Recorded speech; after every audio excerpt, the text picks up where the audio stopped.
Okay, so we'll start with Scott Swendiman with an introduction. Good evening, everybody. Thanks for the invitation. I appreciate being here. My family came here in 1954, so I've been here since then. I had a wonderful upbringing and a great family. Went to Shasta High School, graduated there, went in the Army, came back, graduated from Shasta College, and I have been a real estate broker here for 35 years. Have raised 3 wonderful daughters. All of them are doing well, successful now. In my 35 years as a real estate broker, I've had involvement with almost every local, state, federal agency that is out there. I've had some significant involvement, some very frustrating experiences, some really good experiences. It's my opinion that these agencies are there to do the best they can to help us succeed. Do all that they can to say yes rather than to spend all of their time finding a reason to say no. On a lighter note, Leonard's father and my brother ran against each other for supervisor in Shasta County in the early 80s, and Leonard and I dated sisters in high school. Thank you.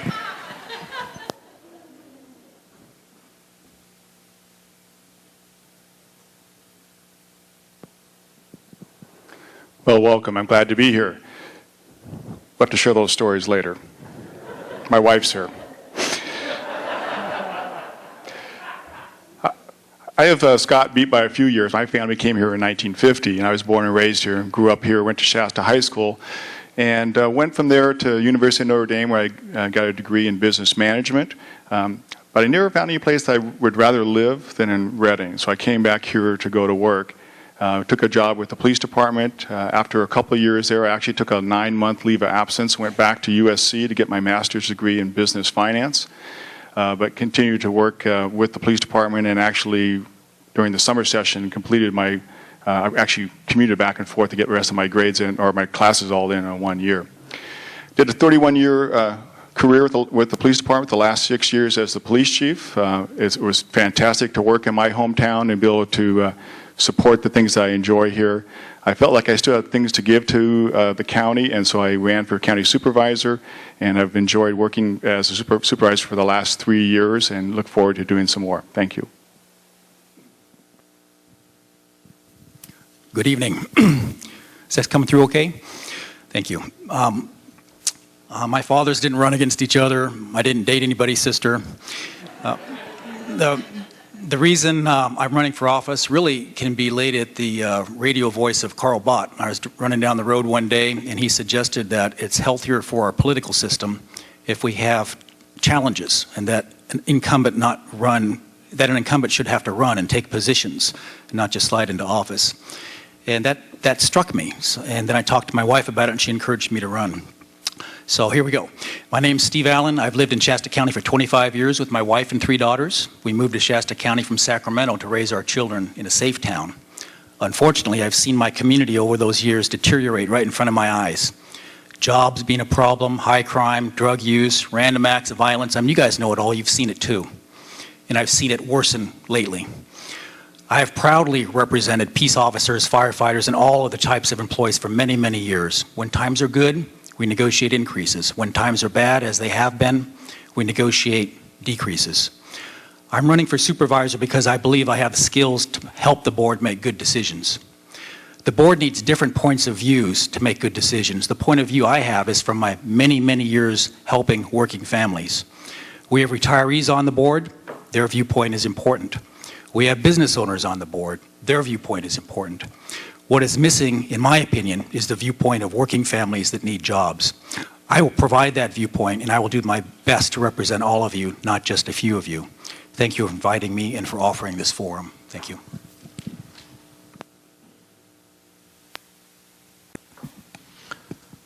Okay, Scott, you're up first. Question number 1. Question number 1 is for Leonard. Leonard, you are on the board of directors of the Shasta County Air Quality Management District. do you consider yourself well-versed in the potential consequences of the climate action plan, or will you rely on staff to interpret the issues for you?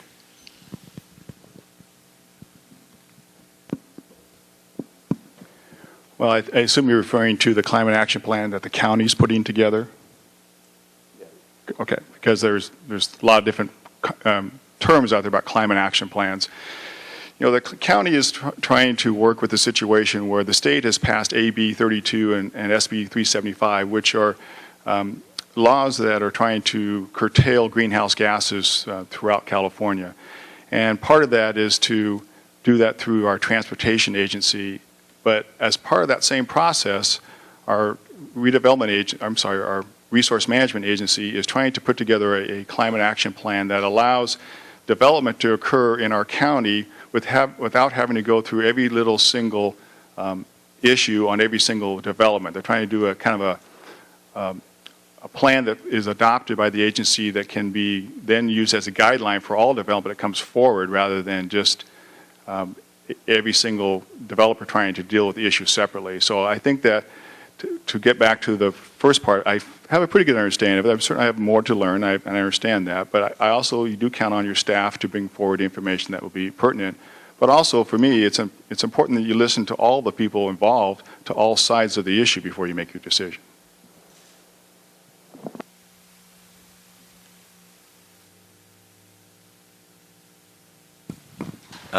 Thank you. I do not have a rebuttal for that. I'd like to add a couple comments. Yeah, go ahead. If I'm able to. If as described by Gary Cadd, and I trust his opinion on this, this sounds like it's being rushed through, and it shouldn't be. It should be slowed down. What I thought of when I heard Gary's description, I thought of the United Nations Agenda 21 in terms of pushing these kinds of decisions down to the very local levels. And there needs to be an informed decision, and that means the public needs to weigh in and understand the issue before elected representatives vote on it. So I would be in favor of slowing that process down and having more information.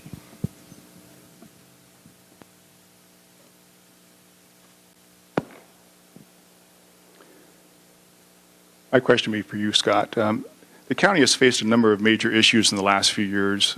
What do you feel is the most critical?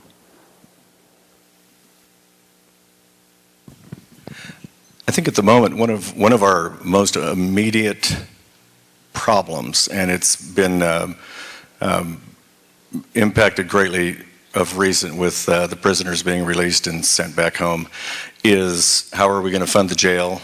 I think that the third floor is going to fairly soon be opened back up, and that will be able to be maintained. I have a concern that the new jail is as yet not funded from a maintenance and a daily operating point of view. And along those lines, personally, in the last 60 days, I've had my boat stripped from one end to the other, and somebody stole my dune buggy, and I've got a feeling that everybody I talk to is suffering the same issues. Well, I certainly agree that public safety is the #1 priority. It's an issue that was very important to me as the police chief, and something that I worked very hard to try to protect our citizens and keep gangs out of our area.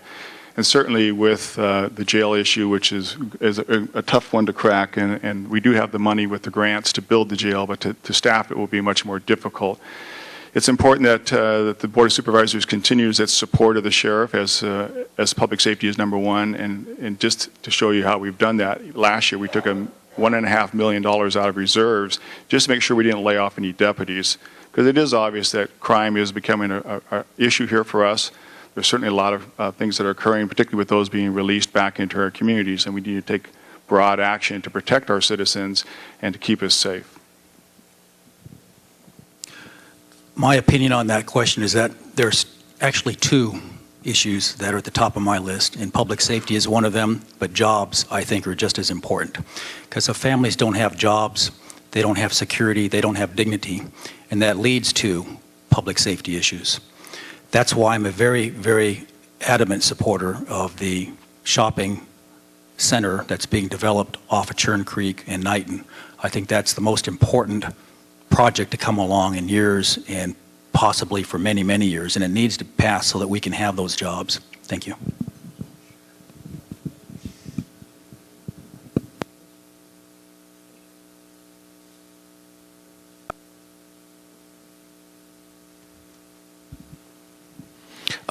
It's your question, but just be aware of your float time.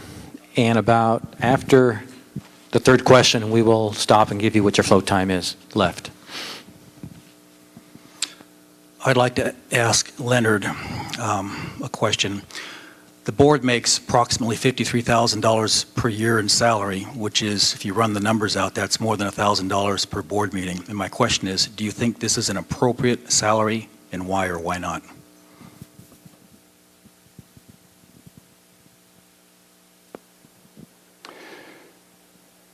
The Board of Supervisors is a full-time job, although Mr. Allen believes it is not. It's true if you would take it just the one board meeting, but we have more stuff to do than just one more board meeting on a Tuesday. Each of the board members is a liaison to about 7 or 8 different committees that they have to serve on. Just as an example, I serve on the Regional Transportation Planning Agency.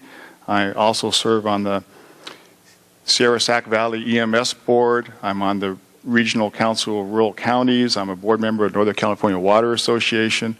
So there's a number of different assignments that you have that go along with this. And it's also not just a matter of attending those meetings. You have to prepare for the meetings. You have to make sure that you read all the material that comes to you. There's also a lot of educational material that comes to you each week.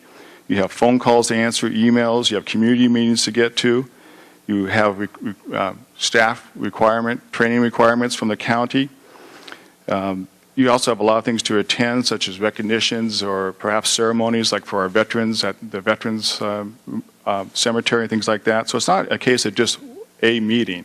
It's a case where you have to be there for a lot of different resources, and I could go on for another 5 minutes here, but I know my time's running out. But this is not just a single meeting once a week kind of job. And if you're going to be there for your citizens who want to come and talk to you, you have to be available to call them on their time, which sometimes is on Saturday or Sunday. It's in the evenings. There are a lot of different meetings you have to go to. Thank you. Rebuttal opportunity. If the supervisor position is a full-time job, that would mean that only retirees and wealthy people would ever be able to be on the board. And again, retirees and business owners or wealthy people's opinions and viewpoints are important. But that would mean that working families' viewpoint could never be on the board if you're working for a living, as I am. So I believe that it can be done on a part-time basis. My real question was about the amount of money, though, also. And if you compare a city of Reading council at $600 a month salary to Shasta Board of Supervisors at about $4,400 a month salary, there's a huge difference. And the reason is because the board can set their own salary, while the city council is limited by law based on population. So I think the salary is too high. I think it should be cut at least in half. Perhaps a citizens committee or board could look at what an appropriate salary ought to be, because after all, it is the citizens that are running for the office. If I'm elected, I would donate half of my board paycheck back to community service organizations to demonstrate how strongly I feel about this. Thank you.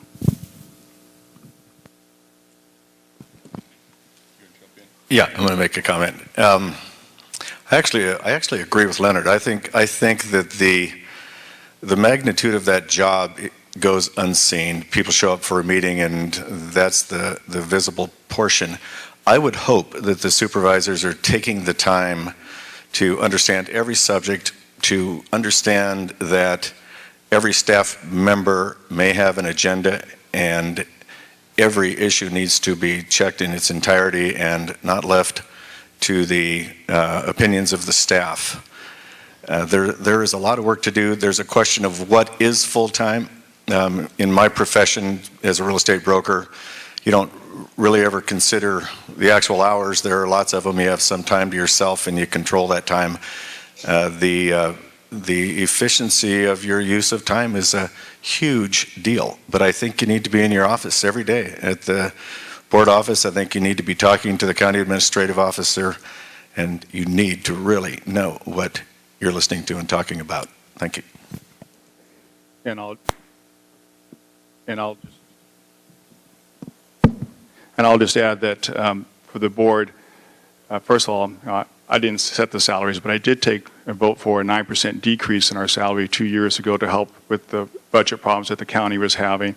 As far as it being only a job for wealthy people or people who are retired, I disagree with that. At that amount of money that you're talking about, Mr. Allen, certainly people could take this as a job and it could be a full-time job for them. So I would disagree with that as well.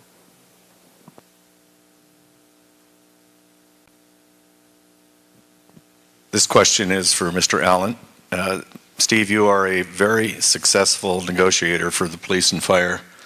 City of Reading, you have been for a long time. How will the county of Shasta benefit from having you as a supervisor? Thank you for asking that. First of all, I also represent some county groups, so if elected, the first thing I would do is have my employers reassign me away from the Shasta County representation, because that would be a conflict of interest, and that's not a problem at all. I've already talked to my employers about that, and there's plenty of other groups out there. My negotiating skills, I think, would be very helpful for the board. I've learned as a negotiator for many employee groups, I specialize in public safety, police and fire, but I also represent many other groups, that listening is the most important part of representation. And I think that slides right over to an elected office where you listen to your constituency before you make any decisions. I think that persistence is another attribute that being a negotiator has. For example, I have not seen any progress on having a tax sharing agreement amongst the agencies here in Shasta County. Everybody gives it lip service at campaign time. I haven't seen action take place where persistence, and I have persistence, I think I would be able to help lead to a successful tax sharing agreement, which I think is very important to raise the standard of living and have better jobs in this community.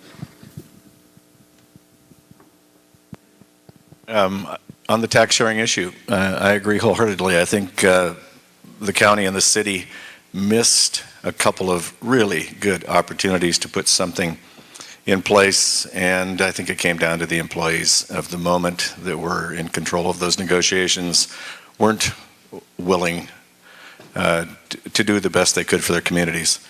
I think we've got people in place right now that could go a long ways to accomplishing that. And I'll just add that I agree with your comment, Scott, that they missed some opportunities several years back, but this is a new board on both sides, and there's some opportunities. And in fact, the board has taken the lead on this. And back in October, the County Board of Supervisors voted on and agreed to send a letter to all the cities asking them to come and meet with us regarding a tax sharing agreement, and all the cities have just recently accepted that, so we will be moving forward on that.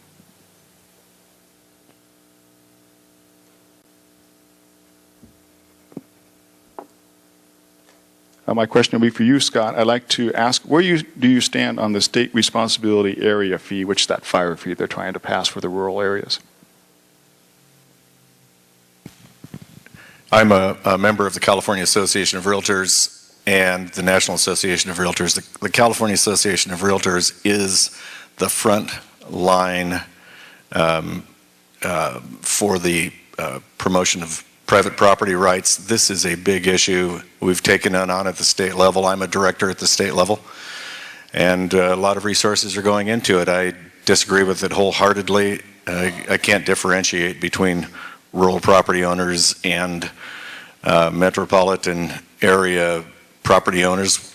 You can't differentiate from the need for fire and the need for police, and it seems like a lopsided issue to me. It's clearly a money grab by our current governor.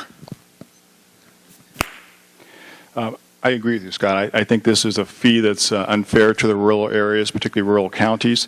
It doesn't give us any additional fire protection whatsoever. It doesn't put a fee on those individuals who in the past have had catastrophic fires in their areas, like Oakland Hills and some of the places in Los Angeles. So it certainly seems unfair that they would try to put the burden onto us with so few people up here when we get no additional services, and yet we turn around and want to tax us for it, but not those who have used it in the past. Interesting personal note. Last August, I was mowing one of the fields that I have, and it was 10:30 in the morning. It was getting hot, and I stalled out my mowing machine, and my mowing deck was over the top of a rock, sparked a fire, couldn't get it out, fire extinguisher failed, couldn't get it with the shovel, called 911, fire responded, and they got it just in time before it would have been catastrophic.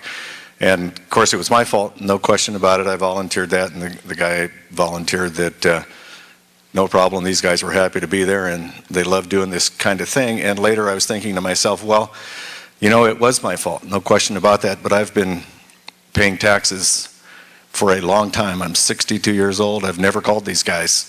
I probably deserved the great response that I received.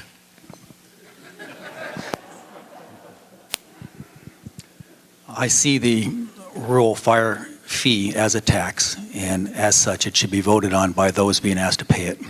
Simple as that. Next question. Thank you.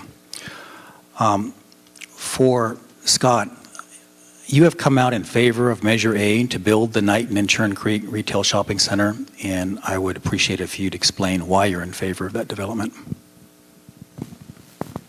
Thanks, Steve. Yeah, I am absolutely in favor of it.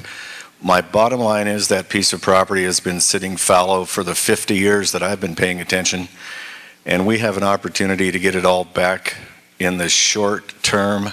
The jobs that are going to be created there through construction and then long-term permanent jobs are something we've been waiting for a long, long time. I've talked with the people that are opponents to this. They're good friends of mine. We decided nobody was going to change anybody's mind, but I really struggle with the thought that all of these people who are sitting there in need of a new opportunity could possibly miss that opportunity, and everybody will walk away shaking their heads wondering, how the heck did that happen?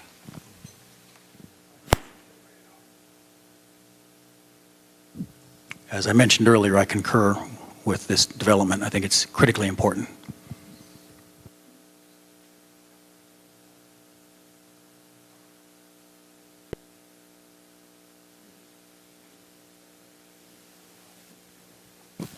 So you do have to pay attention.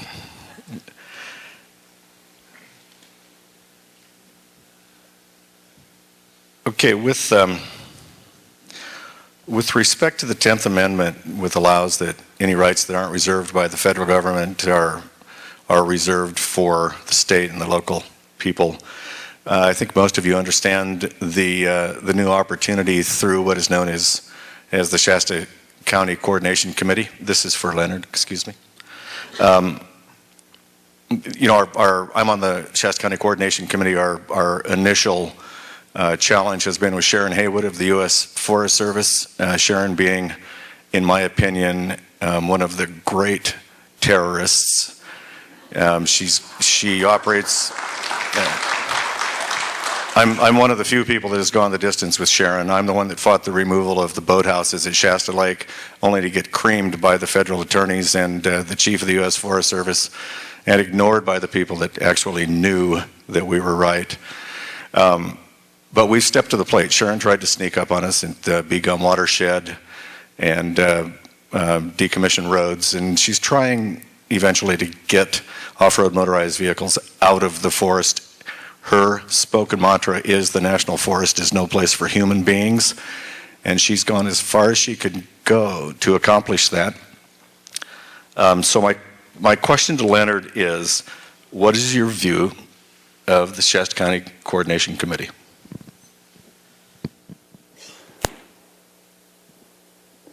Well, the county itself has actually invoked coordination. We did it back 2 years ago in about May of 2010 for the very reasons you talked about. We were concerned that the Forest Service was trying to change their travel management plan and ban people from being able to use the forest unless they could somehow fly over the ground and not touch it or disturb it. We find that very distressing. We think that the forest should be open to the public and should be used by us for our enjoyment and recreation, and for our businesses as well, as long as it's done in a thoughtful manner. So we have pushed hard on the coordination issue with the Forest Service, and we are making progress on keeping the roads open, the level 3 roads open here in Shasta County. Just the other day, they were there to give us an update on where that process is going, and as you were there, you saw they also asked about the B-gum concerns as well, that they don't decommission those roads. And so coordination, I think, is a valuable tool, but it is being used by the county to get some things accomplished. In response to that, the county did invoke coordination, as Leonard said. They then left the implementation to Pat Minturn. It appears to the coordination committee that Pat Minturn does not have his heart in the deal. So we've gotten the city of Reading to invoke it, and they seem to be much more committed to the action. I was there when Sharon Heywood was at the supervisors meeting the other day, and it was this same Sharon Heywood show. Where she postures and she end runs. She never speaks to the issues. She's got this grandmotherly thing going on that really doesn't get anybody to really focus on her. But I was surprised that none of the supervisors took her to task, put her on the spot, and made her toe the line. She got away pretty much scot-free. Thank you.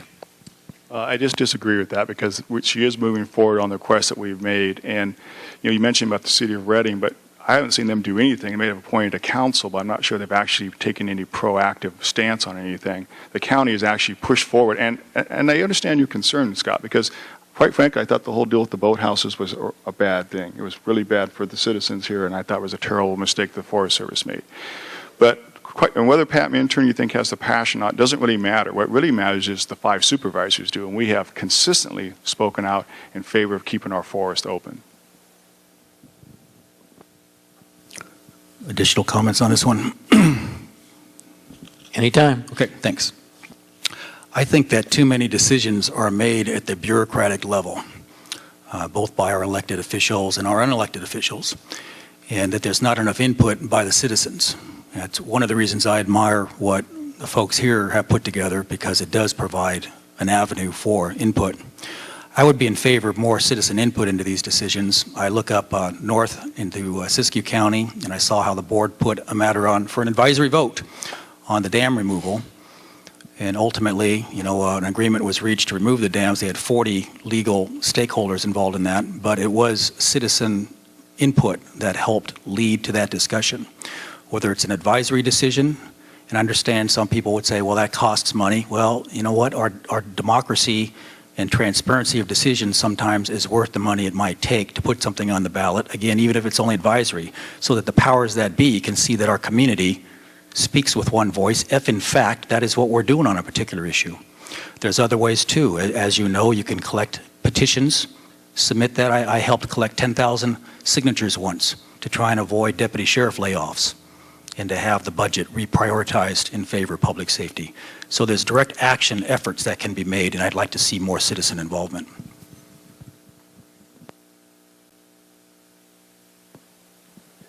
My question is for you, Steve.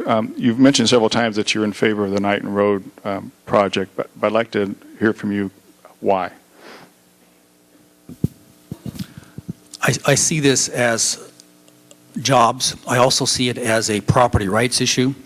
The developer purchased the property, followed the rules, gained permission to build the development, and to stop that is interfering with private property rights. Now, having said that, there are rules to follow to challenge that. So I actually, and I've met with the Churn Creek Bottom Owners Association and listened to their concerns, and I applaud them for doing what they did, which was to gather the signatures to put this on the ballot. So that's exactly what I'm talking about when I'm talking about citizen involvement, and we, the community, will decide whether that project is a good project or not. That's a reputable developer. I've done the background on that development. I think it's going to be a good development. Frankly, one of the criticisms the Churn Creek homeowners have is that the general plan was not revised to provide a specific amendment to the general plan for that area. I think if that had been done, my belief only, that it would have been approval for more commercial development on that corner, that northeast corner of the intersection. If I've walked it, I've driven it, the whole area, and I think it's an appropriate development for that area. And the bottom line is it's going to help this community with jobs. And it's going to show other developers that we're serious in this county about attracting jobs. So I really support it.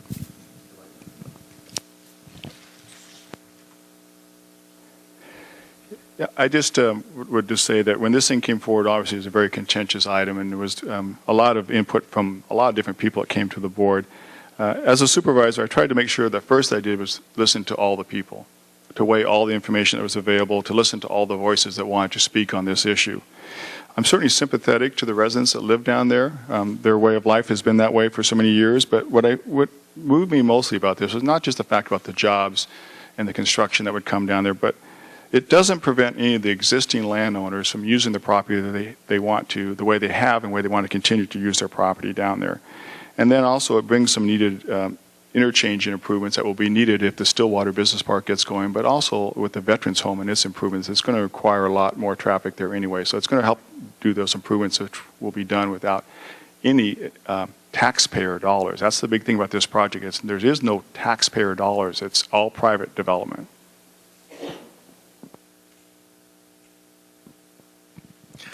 I would like to chime in as well. I've had the great fortune of getting together 4 times with the developers. These guys are spending their own money, $133 million of it. They've passed all of the tests. Every agency that weighs in from federal down to local has approved this project. There have been concerns about the septic system. It's been built 100 times already. There are concerns about traffic. I've seen the animated traffic model. These guys are not going to build a boondoggle. They're not intending to sell it. It's going into their portfolio. And the county is going to end up with a couple $1 million a year in sales tax revenue, and it is sorely needed at the county level. Another question for Leonard.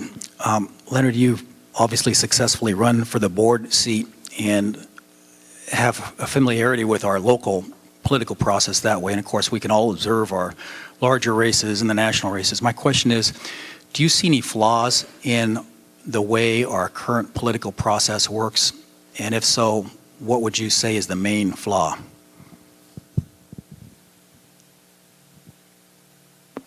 Well, it's kind of like 2 questions. So did you get 1 question or 2 questions? It sounded like one to me, but I'd combine them, I guess.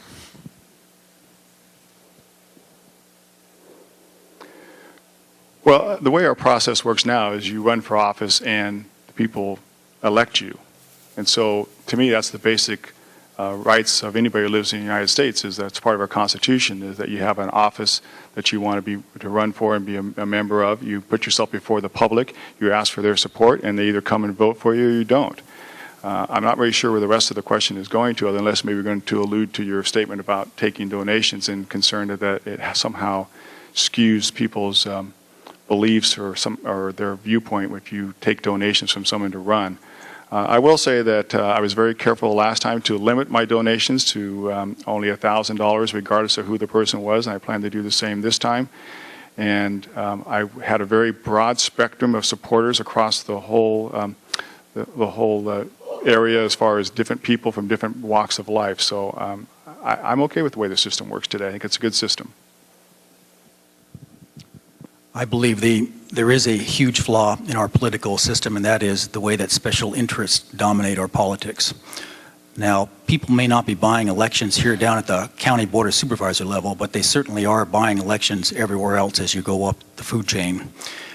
And it forces special interest groups to compete with each other. And as mentioned, I'm affiliated with organized labor and unions and representing working people, and it forces those interests to put big money just to have a balance. What I'd like to see at that level is public financing of campaigns so that those special interests don't have to compete with each other the way they do. I did take a pledge not to accept campaign donations at the Board of Supervisors level. I think it's important to do that just as a sign of integrity. I believe that taking donations can lead to perceptions of favoritism. I'm not accusing anybody of being in anybody's pocket. or exercising favoritism, but I do believe it certainly, at the very least, creates perceptions of favoritism when donations are accepted, and I don't want to subject myself to that perception. Okay, we'll pause and give you your float time that's left. I would like to mention that you certainly can build your float time back up if you choose to, maybe by passing on a rebuttal or shortening a rebuttal. So that's just an option for you. So Scott, you've got 1 minute float time. Leonard, you've got 1 minute 30 seconds. And Steve, you've got 30 seconds. You guys have had a lot to say tonight. It's been great. Right. Yeah, the whole idea of the float time is you can either not have a closing statement or you can have a closing statement. You don't have to have a closing statement. It just depends on how you want to use your time to be most effective. Okay, so we'll begin with Scott with question number 4. Question number 4 is for Steve. Steve, the City of Reading has been fighting its way out of a huge hole for a while, partially with respect to the CalPERS and healthcare issues, ongoing issues. Do you ever anticipate that the city will be able to stop that runaway train? The runaway train with respect to, if you don't mind, PERS rates, retirement costs? Right, yes. Yeah. I don't know. And there is pension reform at the local level that I've personally been involved in, including with the City of Reading, and there's pension reform at the state level that the governor is pushing. The reform at the local level is to step down a tiering of benefits for future hires. When I did that with the Anderson police officers, the city staff told the community in a staff report that that was going to save them 28% of payroll. So for every dollar of salary, 28 cents saved by stepping down the pension to a less lucrative pension for future hires. I'm not sure that those pensions ever should have gone where they did. Of course, in retrospect, it's easy to say they shouldn't have. The economy was booming, nobody seemed to care, and now, of course, we have to care. What I have to offer in my skill set are solutions to those problems. I negotiate solutions all over Northern California for pension reform, not only employees paying their share, but different types of stepping down benefits. I mean, I could tick off 30 agencies that I've worked with. I've also worked to limit unfunded liability for retiree medical. I solve those problems. I don't just talk about them.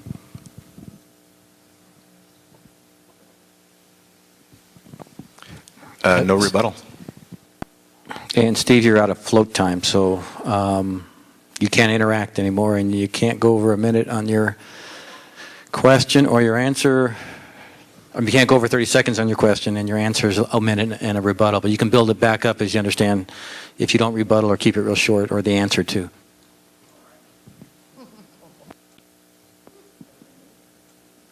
The question is for Steve. You mentioned that you thought jobs was the #1 issue, but I'd like to know what other issue would you pick that was a major issue for the county? I would pick public safety. I sat in on a committee the other day which has to do with the push of the state of sending inmates, parolees back to our community at the local level, and supposedly giving us the money to deal with that. They gave an initial down payment. We'll see if the rest of that money comes through. I think the governor's tied that to his sales tax measure in November. The issue is that with the way that's being relied, I guess we have decided as a state that we can't afford to keep building state prisons and locking people up, as politically attractive as that sounds. So the powers that be are pushing, supposedly the non-serious violators back to our level to deal with. How we deal with that is critical. Again, I sat in on this committee to trying to wrestle with those issues. And one of the issues it needs to wrestle with is whether or not we ought to offer transitional housing somehow, rather than giving somebody $237 and throwing them on the street and expecting them to improve their behavior.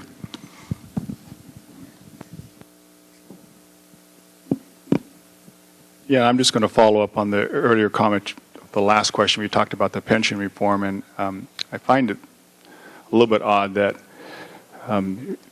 certainly you are part of the process, but usually it doesn't come from the labor groups coming forward and telling the different organizations that they want to cut their benefits. It really comes to the elected officials taking a strong stance, as Shasta County did, in getting all of our labor groups to step down to pay 100% of their PERS portion of their costs and getting them to take a lower tier retirement plan, and now asking them also to pay part of their health care. So it doesn't come from the labor side asking for it. It comes from the elected representatives demanding that something be changed, and that's what's occurring.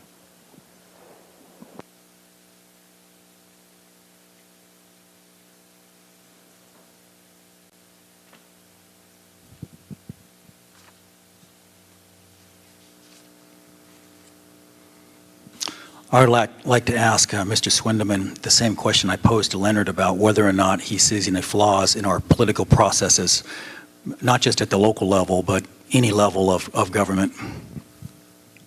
And if he does see flaws, to identify them for us. Thank you. I think the great flaw is most often the guy that spends the most money wins the contest.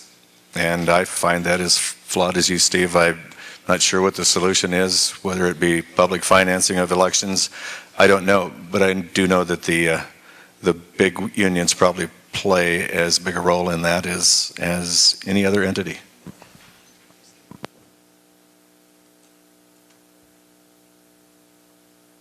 Yeah, just say no comment or no rebuttal.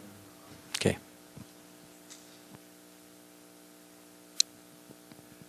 My question is for Leonard. Leonard, I have a client who was denied access to the Planning Commission.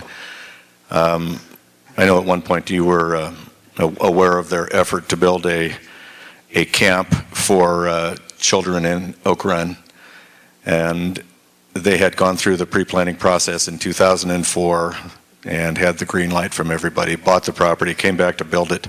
This was a $5 million project and never made it to the Planning Commission. They were hit with a $40,000 water study prior to going to the Planning Commission, and that's backwards in my opinion. It would always end up that the Planning Commission would give you a conditioned approval subject to the water study if necessary. My question to you is, what is the process for conflict resolution of concerns arising between the public and staff, and when was it last used? Well, certainly the case you're referring to is not in my district, and so I would not have been part of that discussion as far as trying to resolve any issues. But I have had issues come up before involving the people who want to bring something before the Planning Commission, and the step that I see it as a supervisor is I'm the person there to sort of cut through the red tape and for them to be able to call and talk to. I'm the person when you want to call 911 at the county and get someone's attention, it's the supervisor, and that's me. And I've done that on a number of occasions when people have asked to have either a meeting with staff or some clarification or help in a resolution of an issue. And I see that as the role of supervisors to step in and try to see what the issues are and then try to find a reasonable solution within the confines of the laws as stated by our county and our state. In this particular case, these people did show up at the supervisors meeting, spoke during the public comment period, and simply pleaded their case, a husband and wife, not a corporation. Glenn Hawes went to the property with me, made the comment that, holy cow, this is perfect, I've got to get back and talk to Russ Moll about this, doesn't make any sense. Never to be heard from again. I went to Russ Moll myself, and Russ Moll looked at me and said, it's a carbon footprint issue. I don't want anybody driving cars to Oak Run. And that was the end of it. These people went home shaking their heads, and we lost that job last year, and I don't think there was much else built in the county. Well, and as you know, the items that come before the open comment period in a board meeting cannot be taken, no action can be taken on by the board per the Brown Act, so it's something that would have been followed up by Glenn Hawes apparently when it was not to what you would like to have seen, unfortunately.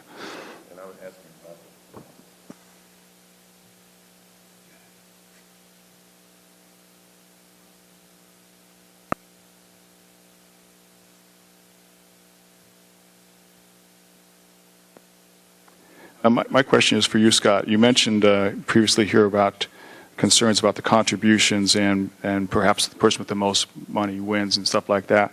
I was wondering for you, have you had any major contributions to your campaign? And I'm sure you're talking about Reversia and Anselmo. And yes, I have. I have read all that you've read about Anselmo and his misgivings. So I went and met with him, spent 3 hours up there, and was impressed. A very well-spoken guy that has built a project that is stunning.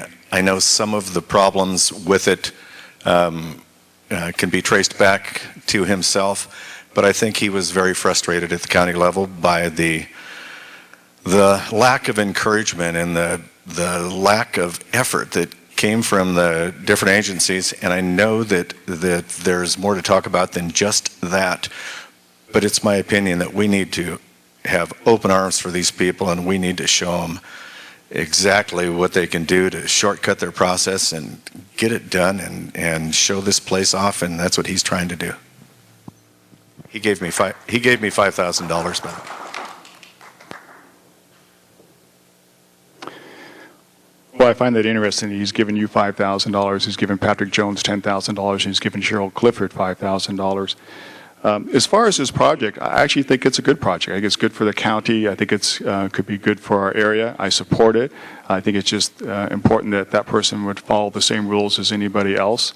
We certainly can't make exceptions for one individual. Just like if you were going to build a house, you'd be required to get certain permits and stuff. So in the end, I hope it's successful. I can't talk too much more about it because of litigation, but I will say that mediation has been offered for more than 6 months to Mr. Anselmo to try to resolve this problem, which I think it should be resolved, but he, up to this date, has not accepted that. Have I earned any float time back? You're out of the box. Okay, thank you. I've spent many evenings up at Reverge's property, and I love it. It's a beautiful place. Everything he's done up there is wonderful. When I heard about as a citizen, when I read about the problems or the allegations, I went to the planning department, the building department, to the counter there, and basically said, "What are you guys doing? You know, why are you blocking this?" And I was offered, because it's a public document, the permit file. I opened it up, I looked through it, and I spent about $18 and had it copied, so I'd have it with me in case this ever came up. Forgot it tonight, but I do have it.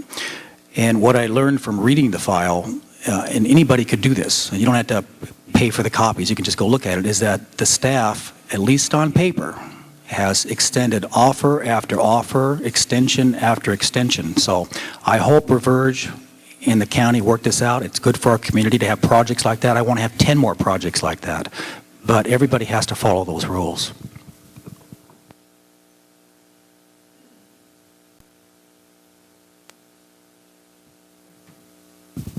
Thank you. This question is for Leonard. Leonard, as police chief, you received the 3% at age 50 safety officers formula that I helped negotiate for patrol officers when you retired from the city. A police chief has a lot to offer public service in their 50s. For example, you're serving on the county board. Here's the question, do you believe it is good public policy to provide a pension to police chiefs that allow them to retire so young? Why or why not?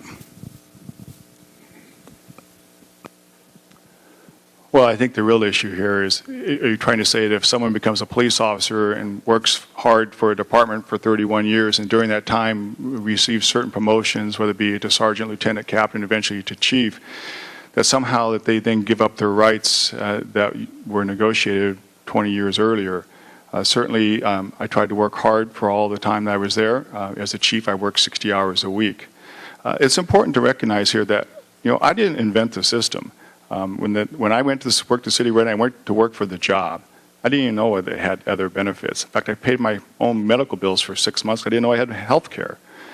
But as the time goes along,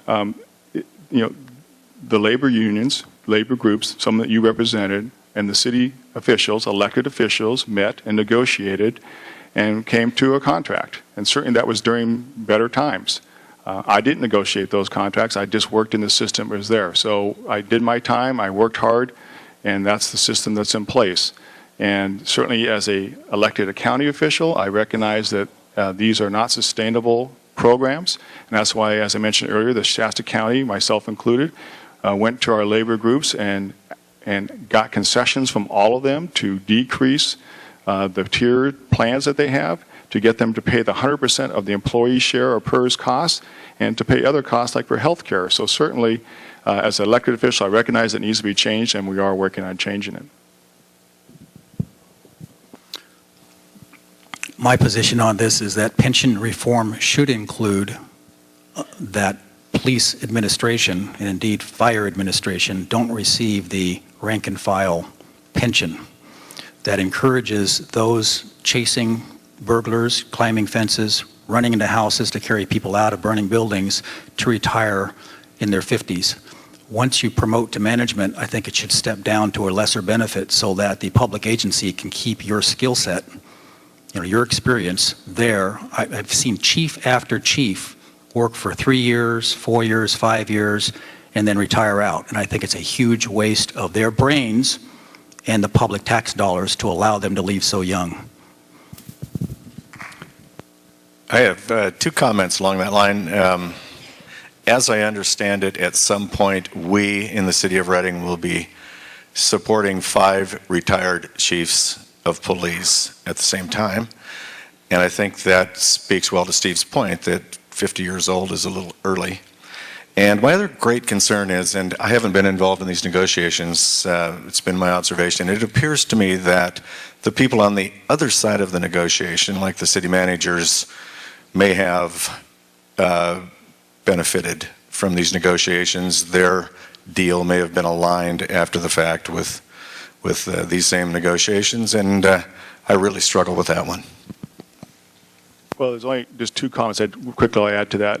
It's not true that we're paying for 5 police chiefs. When I retire, the city no longer pays a single penny for me as part of my retirement. My money has been set aside in a retirement fund, and that's where it comes from. The city does not contribute to any of the funds for any of the retired chiefs. So that's just that's a myth that's out there, but it's just not true. And to your point, Steve, as far as changing the administrators' things, if there's a way to fix that, I mean, I understand that, and that's okay. But you have to be careful that you're going to find that who's going to take the administration jobs and the chief's jobs if they're going to give up a different benefit that they had earlier. So you're going to cut way down the amount of people who are going to take those jobs. Am I able to take 10 seconds? Nice. I disagree with Leonard's comment that the money's set aside. It's not set aside. I know this. This is what I do for a living. And the increase in the PERS rate is funding employees who have retired like Leonard. Thank you. Okay, real quick, before we go to questions 6 and 7, we'll go over your float time. Okay, Scott, you've got 1 minute, 30 seconds. Leonard, you've got 45 seconds. And, well, Steve, I have bad news.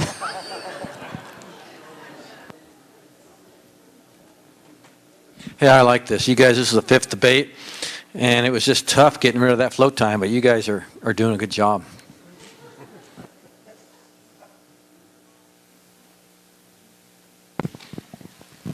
This question is for Leonard. Going back to the new jail and the fact that we've got money to build it, don't have money to operate it or maintain it, can you give us an example of some sources that will be pursued by the Board of Supervisors to satisfy those monies? Well, if it comes down to just $6 million, we're not going to be able to do it. We don't have $6 million a year to operate a new jail. But some things have been done already. The sheriff has been working with the architect and been doing some redesign of a proposed jail. They believe that in itself could save us over $1 million in employee costs. So that's the first step. Certainly, if the Knighton Road project goes in, that could be somewhere around $2 million additional to the county revenue stream that could be used towards public safety. So those are the two areas already that we're looking at to try to bring additional revenues in to operate a new jail.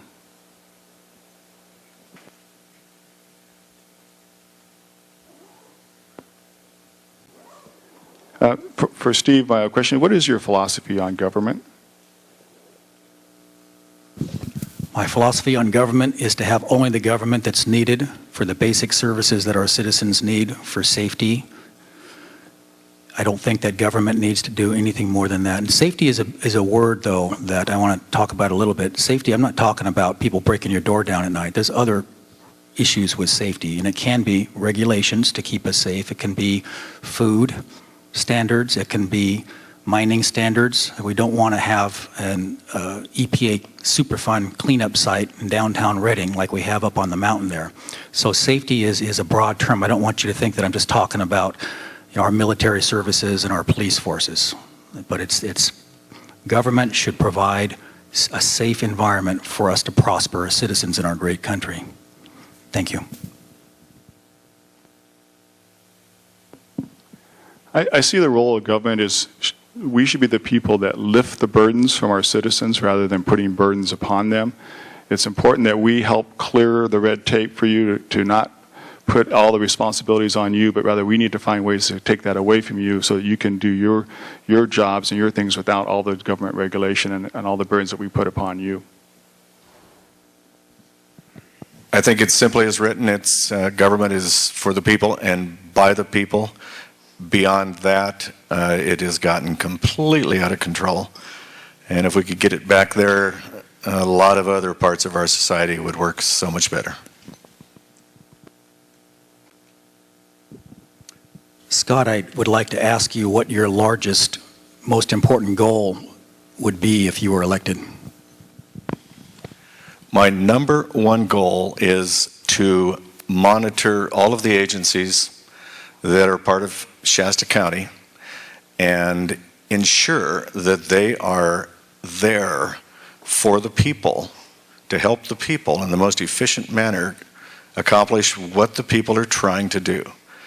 It has gotten turned around where they're all spending their time trying to figure out a reason to say no. We need to figure out a reason to say yes.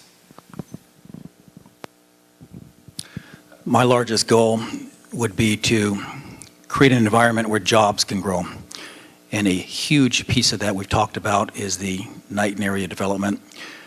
Equally important is having a real workable tax sharing agreement. And I've been looking at models throughout the country of how this can work.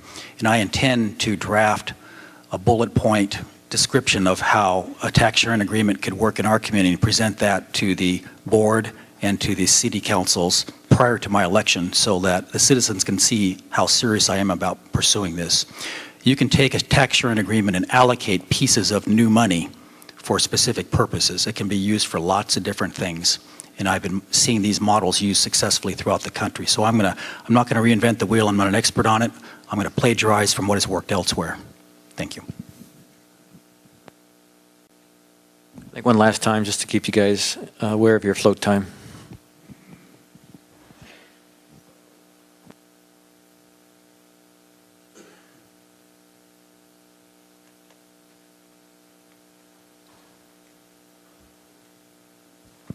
Okay, Scott, you've got 2 minutes, 45 seconds. Leonard, you've got 1 minute, 30 seconds. And Steve, 15 seconds. You're up there.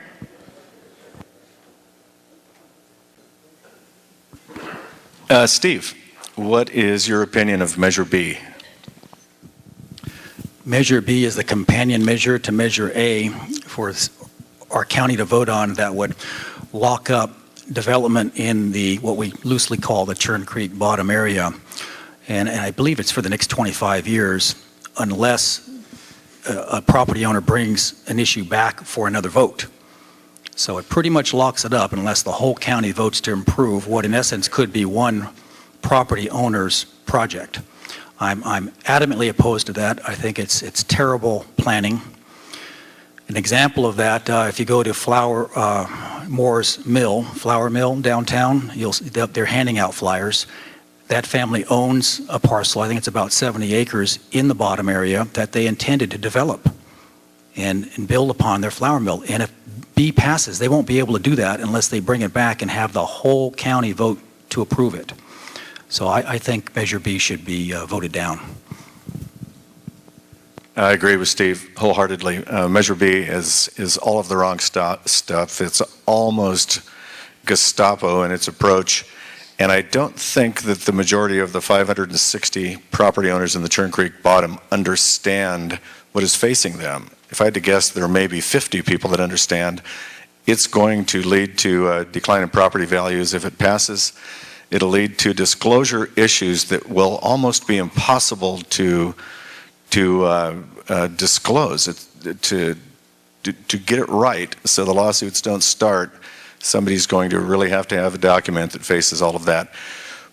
Mostly, I think it was an overreaction by the Churn Creek Bottom bunch, and the process, the planning process is in place. You already have what it takes to object if you want to object, and you already have every agency weighing in on every project.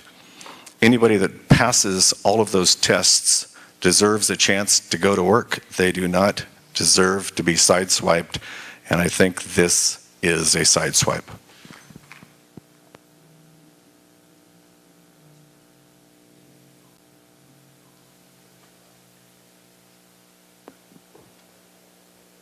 My question is for you, Scott. Tell me why you think water could be such an important issue for us here in North State. Water, I think, water is the issue for us. We're point of origin. Everybody's after it. Everybody's chasing it. If you went to the McConnell Foundation State of California Water Forum, it was something to behold. The point of origin attorneys were there suggesting that it's our water, we need to get the first shot at it. Everybody else was there suggesting they need to be able to steal it, including the Deputy Director of the Department of Agriculture for the state of California, who unfortunately, she's an environmental attorney. I think raising the dam appears to be a good idea. From what I understand, it's a well thought out process at this point, and the Forest Service doesn't have too much influence as everybody feared. That project has been considered for years, maybe 40 or 50 years. I think that all the data is there. Disturbed me to see the frog and the mussel being considered on the front page of the paper yesterday. That makes no sense to me. It's time that we've focused on the people, and the water is going to be a huge issue. We have a lot of decisions to make. Water quality right now is in our neighborhood, trying to take control of 600 feet each side of what they call the impacted creeks, which is the Pitt River to Cow Creek to Clover Creek to Anderson Creek. It completely guts the county. These people have no business here. We don't need them, but we need to do all we can to fight for that water. You know, I agree that water actually is our next battleground issue, and I've been sounding the warning at the board meetings for the last year and a half. When we look at our budget issues today and we think how bad they are, they will pale in comparison to what our water issues are going to be. It's going to be huge for the North State, what's going to occur. You have to remember there's 38 million people in the state of California. Only 500,000 live above Sacramento. So it tells you where all the votes are at. And there's these big conglomerates down the San Joaquin Valley that want our water for farming. There's huge issues in the Delta, and that area wants all our water as well. They're going to put a tremendous amount of pressure on us to try to give up more of our water to solve their problems. I can tell you that I spent 13 years on the Centerville Water Board, a small community services district, and I've learned a lot about water. Now I serve on 2 additional boards for the county as a liaison. One was mentioned earlier, the Northern Sac Valley Integrated Regional Water Management Board, and I also serve on the Northern California Water Association Board. These are going to be some very trying times for us because they're not going to just want to take our water. What they're going to tell us is, you've got groundwater. You pump your groundwater, and we'll take the surface water. And everybody knows that surface water costs us maybe $30, $40 an acre foot to take. It costs you $200 just to pump it out of the ground for your groundwater. And who's going to pay for those costs? So not only are they going to take our water, they're going to try to make us pay for all of it as well. And we should be very, very vigilant to this issue. Do I have a little float? Okay. I agree with my colleagues that water rights is a huge issue. The problem we have is that the people making those decisions are at a much higher level of government than Shasta County. There's some input we have. We can voice our opinion. I would like to see us consider passing ordinances. If that's not legal, then to pass advisory measures to let the powers that be know how we feel about it.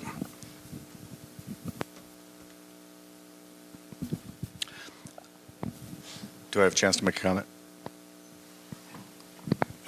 And that is a big part of why the Shasta County Coordination Committee has been formed, is to stand up and fight for the rights of the local people.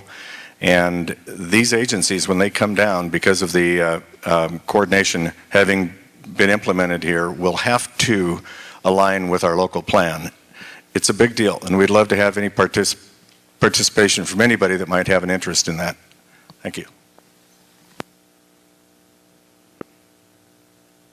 Last question. Thank you. I have another question for Leonard.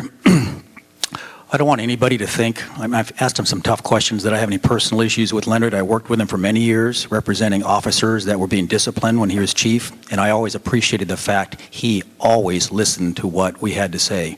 And we didn't always agree. I mean, he was in charge, but he was willing to listen. I appreciated that the years we worked together. My question for Leonard, I'm going to throw him a softball to show that respect. Leonard, what is your proudest accomplishment during your first term of office?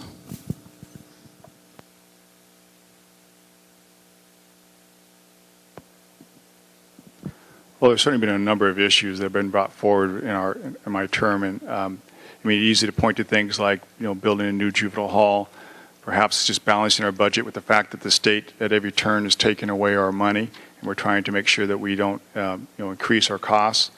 Some great partnerships, like with Haven Humane and our animal control offices, which is going to greatly reduce our costs and make better service for the citizens.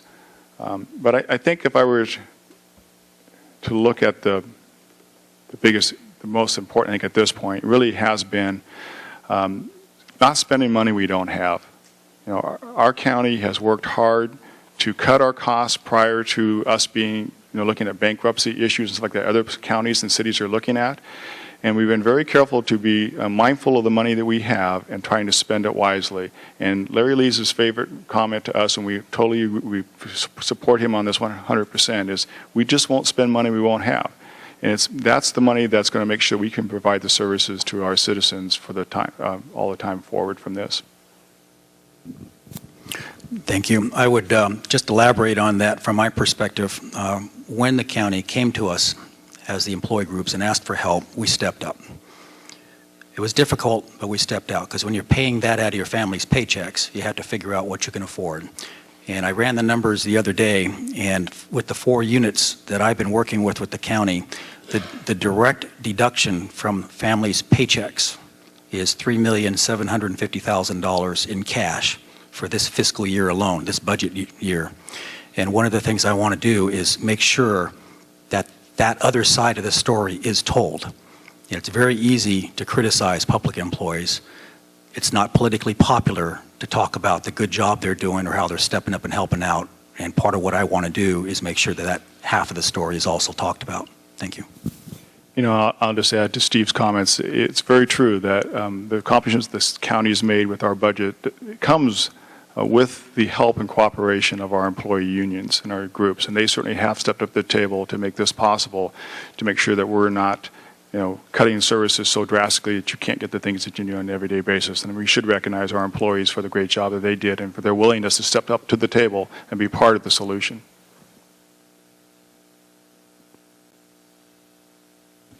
Okay, Elizabeth, I'll give you your float time, and you can do your closing statement if you have float time left. Okay, 2 out of 3 have float time left. Guess who? But Steve, you've done a wonderful job, seriously. You've used the time well. Scott, you've got 1 minute, 30 seconds, and Leonard, 30 seconds.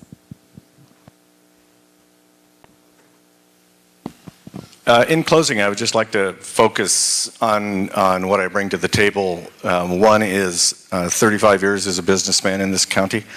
I've got a great mind for numbers. The other is I've been on and still am on several local boards. I've been on the elementary school board in Enterprise for 12 years. I'm on the Shasta College Board of Trustees. I've been on the board of directors of the State Association of Realtors, local association of realtors for 20 years. I think understanding the board role is very important, and I understand it well, and I've never been on a board that wasn't compatible and didn't accomplish a lot. We've never had any of that contentious stuff going on. So I think that's a big part of it. The passion I have for this county, I think, is unparalleled, and I would love to be your supervisor. Thank you.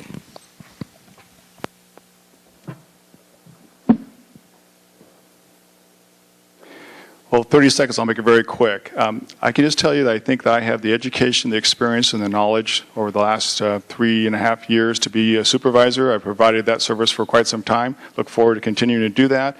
I have a lot of community involvement. Can't name them all here, but my flyer's in the back, and you can see I have been involved with many, many agencies for the last 15 years, including such things as announcing football games at Shasta High. So I have a lot to give to my community, and I will continue to do that and look forward to being part of the solutions. Thank you, gentlemen. Before everyone leaves, Elizabeth has an announcement, but I'd like to give a round of applause to our 3 potential candidates. Thank you, everyone, for coming, and I'll turn it over to Elizabeth.